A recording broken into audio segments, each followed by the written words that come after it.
My name is Andrew Small, and I'm a police officer in what has to be the single bizarrest, most otherworldly place on the face of the earth. A small town in the middle of nowhere called Junction Falls. Here are a few of our strangest cases. Annual mystery screenings in the Westbrook Drive-In.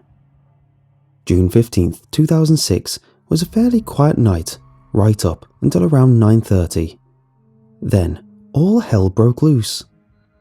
We got calls from no fewer than 24 livid homeowners who all claimed that they couldn't sleep because a film had begun to play in the old Westbrook Drive-In. Now, that immediately gave us pause, because the Westbrook had been closed down ever since the multiplex had forced it out of business in 1979. So, any screening there was obviously unauthorized. When we arrived, So Bad It's Good sci-fi/horror B-movie from 1956 called It Came From Mars was indeed playing at full brightness and volume. But we never did find anyone at the lot who could have been responsible. In fact, the only thing there was a single, red 1950 Crosley station wagon, also empty, sitting in space 21B.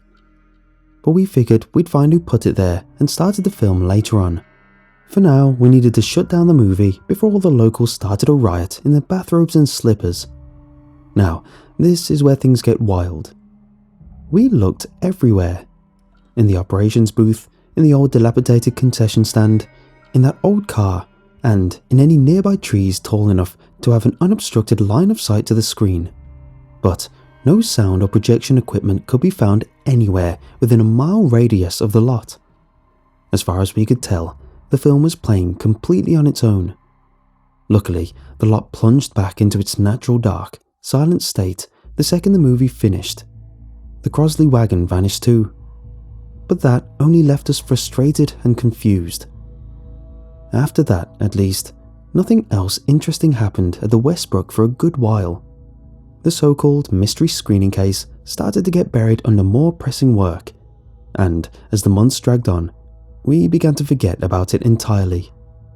But then, at exactly 9:30 p.m. on July 15th, 2007, the screening began anew, and the same events more or less repeated themselves. Angry locals, an empty lot, the Crosley station wagon in space 21B, and an exhaustive but ultimately fruitless search for the responsible individuals and offending equipment. We were pulling our hair out, and it didn't stop there either. The next July 15th, same thing, and it happened again the next year, and the one after that, and the one after that, and it's happening every year since. July 15th, 9:30, It Came From Mars, red Crosley, boom, clockwork. As of this posting, we still have no idea how the film is being shown in the absence of projection or sound equipment, but we have discovered some other things about the film since the case began. It Came From Mars was financed entirely by a man named Bill Booth, who also wrote, directed, and starred in the film as its protagonist, Jack Burnley, and who believed the film would launch his Hollywood career. However, production was plagued with setbacks, almost from the beginning. Costs ballooned, 2 actors and the chief editor quit halfway through, thus forcing an inexperienced Booth to edit the film himself, something that he clearly had no business doing, if the final results is any indication, when he paid the rest of his family savings to the Westbrook Drive-In Theatre to hold the movie's premiere on July 15th, 1956.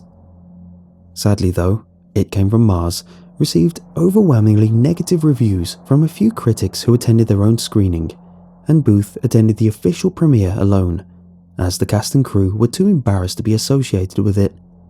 Then, Booth's wife left him the following month due to their declining financial situation. Humiliated, painless and alone, Bill Booth drove his red 1950 Crosley station wagon to the Westbrook, parked once again in space 21B, and shot himself in the mouth, a forgotten off-Hollywood tragedy. Now obviously, none of this explains the physics of how a film could play on its own, or how an old car can appear and vanish the same way the Crosley does every July 15th. So officially, the case remains unsolved. But when the above details were first reported by the Junction Falls Dispatch in April of this year, the story of what many assumed to be that of an old filmmaker's ghost caused a sensation, and on July 15th, 349 people came and joined a red 1950 Crosley station wagon in watching this stupid, tacky, low-budget, wonderful film. Status: unsolved. The Screaming House. Well, before I joined the JFPD in 2005, a large, abandoned two-story house in the Shelby neighborhood had already carved out for itself a rather macabre reputation. You see, at random times during the night, you can hear shrill and desperate screams and cries for help, seemingly coming from a woman trapped inside. The department dispatched a unit to investigate.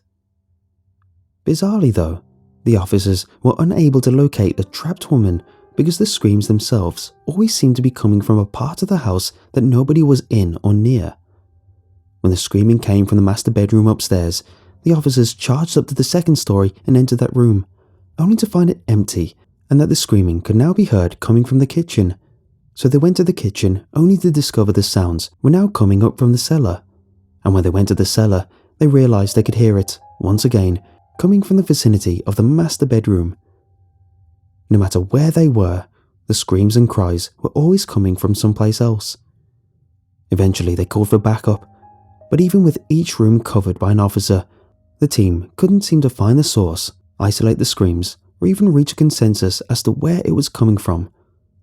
They never did find that woman either, and each of the 6 men and 3 women who were there suffered at least moderate psychological damage as a result from the experience. As far as the hows and whys, the leading official theory, at least in regards to the bouncing sound phenomenon, is that there is some subtle trick of architecture that is wreaking havoc on the acoustics inside the structure. Not sure if anyone buys that, but at least they're trying. But no one can explain the source of the screams to begin with. No woman has ever been found inside, and would never have survived as long as the screams have now lasted anyway. Priests have given it the all clear as far as potential demonic activity, and the man who built and later sold the house assures us he's as horrified as we are, and most certainly did not build the place with any abnormalities that would mess with the acoustics, let alone with hidden compartments that might have housed the captive woman. The official position of the JFPD? Don't go in or near that place. It still makes those sounds, and we're no closer to figuring it out than we were years ago. Status: unsolved. Mr. Mystery's Travelling Circus and Extravaganza. Sometimes we'll have 2 cases that end up being connected down the road by a single cause and solution.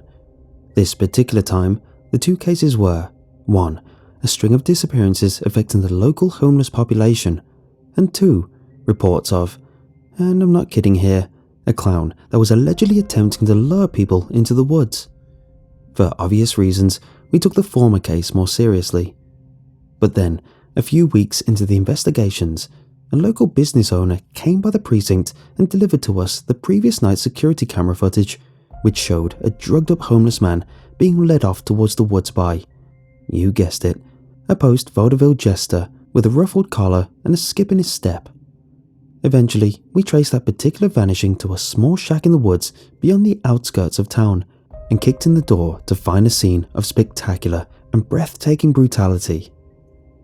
All 6 of the homeless men who'd been reported missing, including the one from the footage, were not only dead, but mutilated, burnt and twisted, hairless and diseased and disfigured.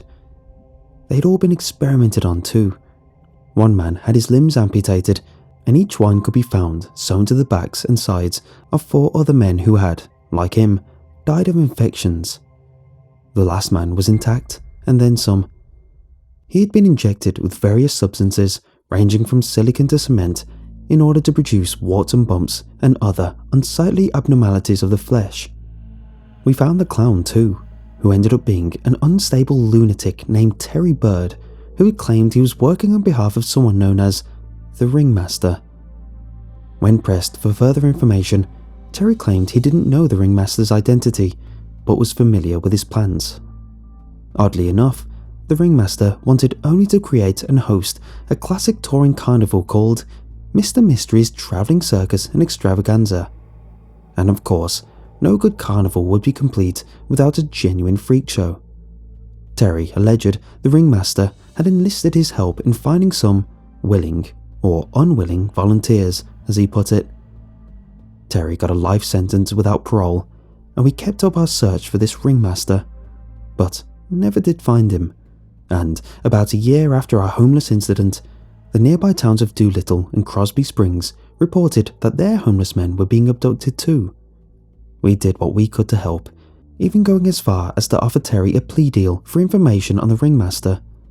But he simply laughed, and I punched him in the face and got a week's leave, and he said that he, quote, quite liked his cell. It's cozy. As of this posting, any information on the ringmaster will yield a $10,000 reward. Status: partially solved. Perpetrator at large.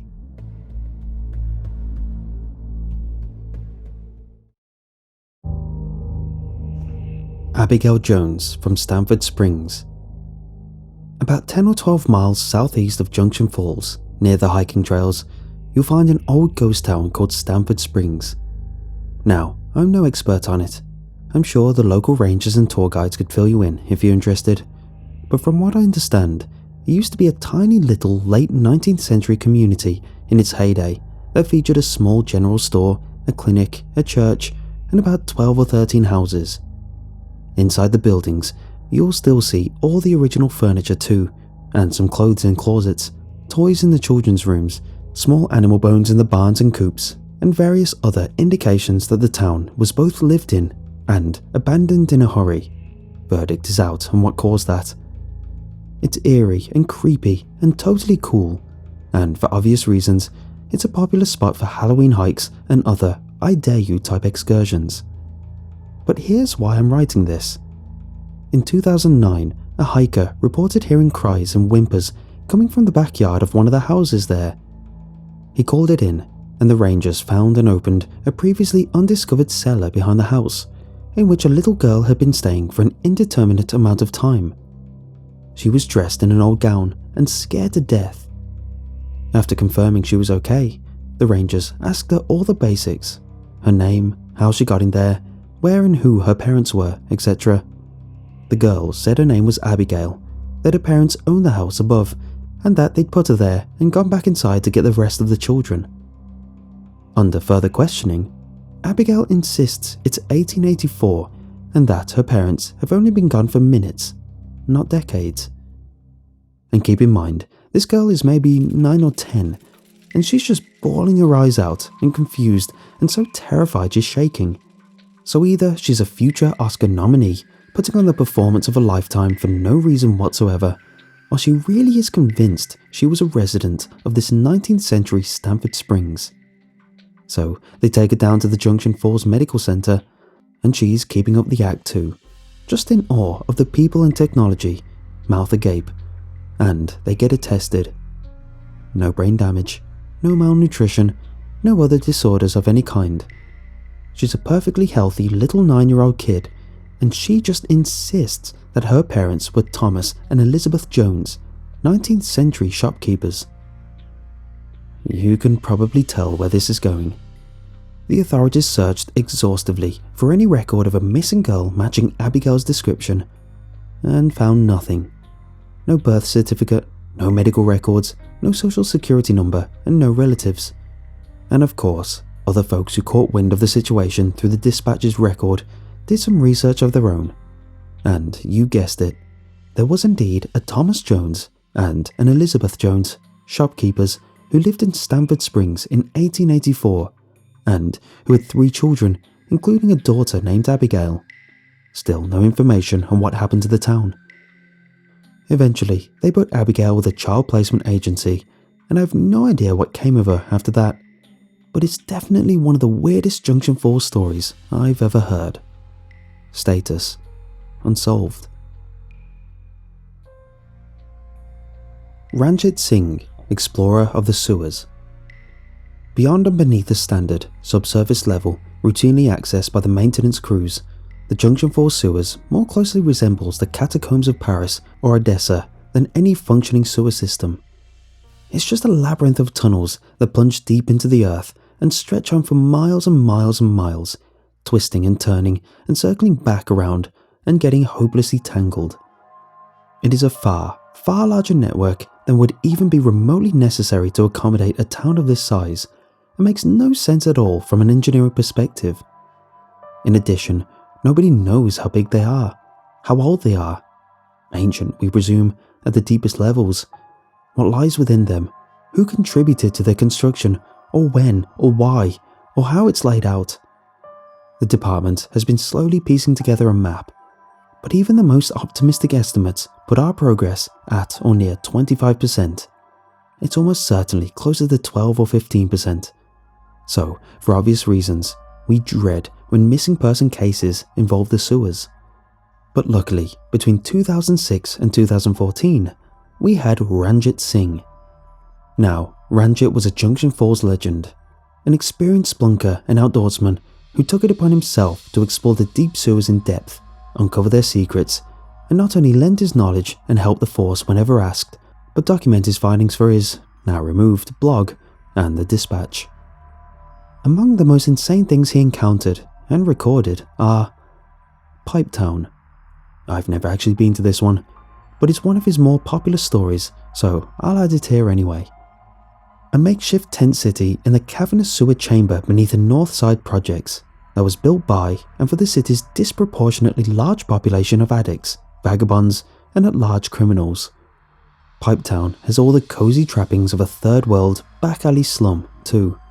Tents and shacks, cardboard, aluminium sheets, drum barrel fires, human waste, illegal gambling and prostitution rings, armed trafficking, and so many drugs and related paraphernalia, hence the name.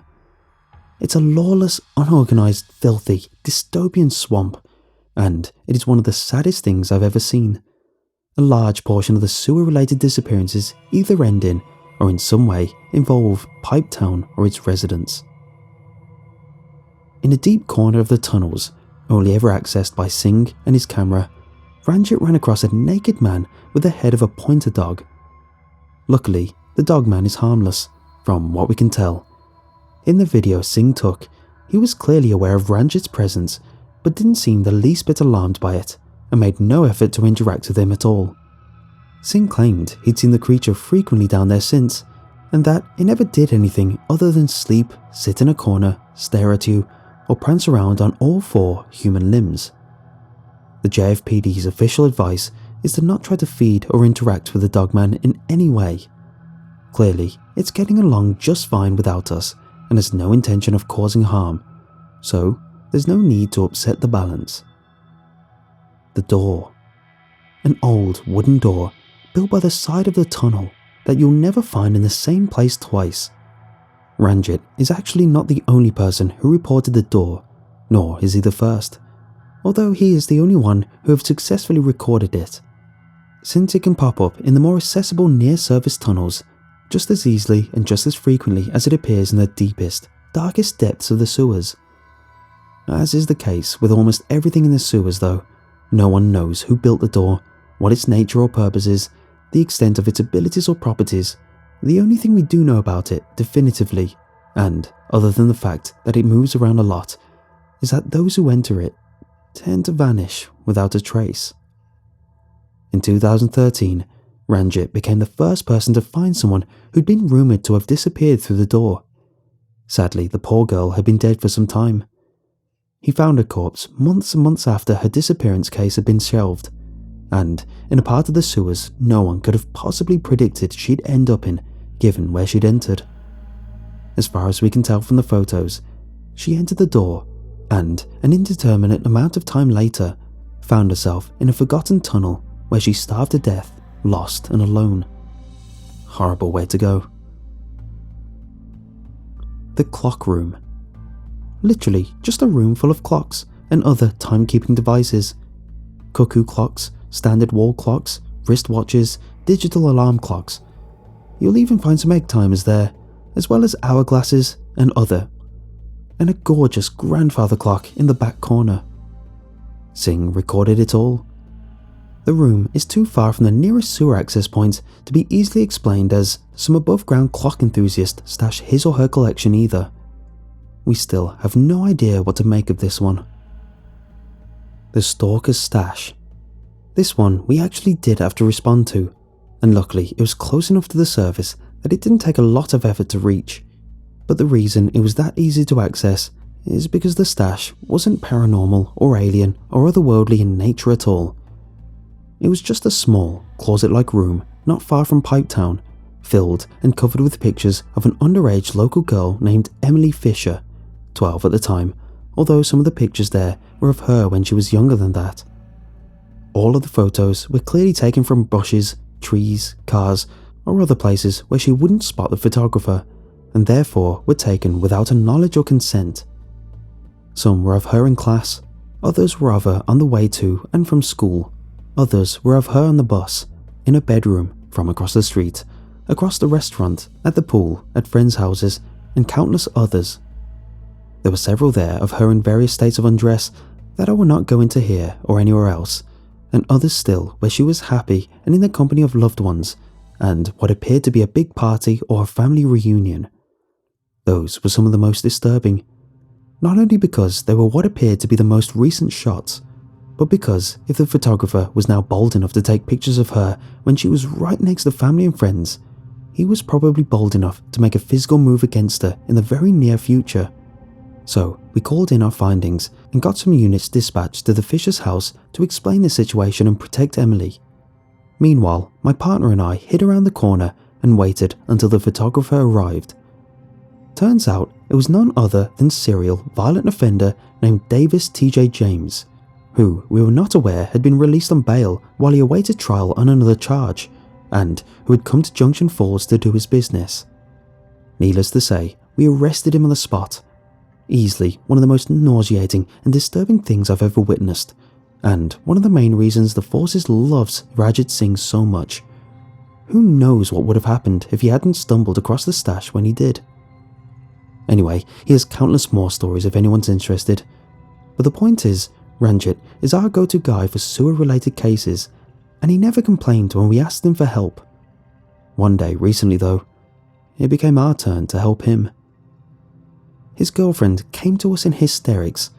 She said he'd gone into the sewers in search of something called the Presence 4 days ago, even though he said he'd only been gone half that amount of time. Luckily, Ranjit likes to mark his paths with glow sticks and flares, so we were able to track him down to a chamber about 2 or 3 miles down in the sewers. Now, obviously, the sewer network was dark and suffocating, but this particular room was even more so. It was so dark, so suffocating, that it can only be described as harboring a presence, just like he'd said. A faceless, invisible, silent entity that felt malicious in an ancient way. I felt like I was being watched by something that just wanted me to suffer. Even standing right next to my partner did nothing to combat the power this presence had over us, all to divide and isolate. And the further we went in search of Ranjit, the stronger it got. Before long, I could barely see my partners, and after a while, I couldn't see them at all. The darkness was so thick in there that even a powerful source of direct light couldn't avoid being overwhelmed. And when one of us would shout for the others, it sounded distant or obstructed. The presence muffled the sound, and then muted it fully, just like the light. And when it had me, isolated and alone, it began to communicate terrible things, without words or sounds or images. I entered in a place, a blank slate, and suddenly, I just knew things. Awesome and terrible, the essence of infinity and nothingness, the spirit of death. I felt like a child or an insect trying to make sense of man. In a panic, I turned and ran back the way I came. It felt like it took hours or days. In fact, it felt like all time had no power or meaning in that place at all. Luckily, all the officers made it out too, and every last one of us was in the same state, terrified in an existential way, unable to explain the thing, that presence, in any capacity whatsoever. All we know is that it is a manifestation of some kind of evil stuck out of time. Sadly, we never did find Ranjit. The official story is that he died while trying to navigate a particularly treacherous part of the tunnels, which is true, but we didn't go into any detail beyond we weren't able to extract the body. For good measure, we also did not disclose what part of the sewer we lost him in order to prevent anyone else from accessing it on one of the search for Ranjit parties that are popping up on local social media groups and message boards all the time now. But the one thing I can't get out of my head when I'm lying awake at night is this. Time didn't exist within the presents. None. Past, present, future. It felt like it all got rolled into some kind of alien and amorphous bubble of the fourth dimension, which means that even to this day, all these years later, Ranjit might still be alive, sitting up against the wall, basking in and beholding the presence, lost forever in the deep. Status: solved.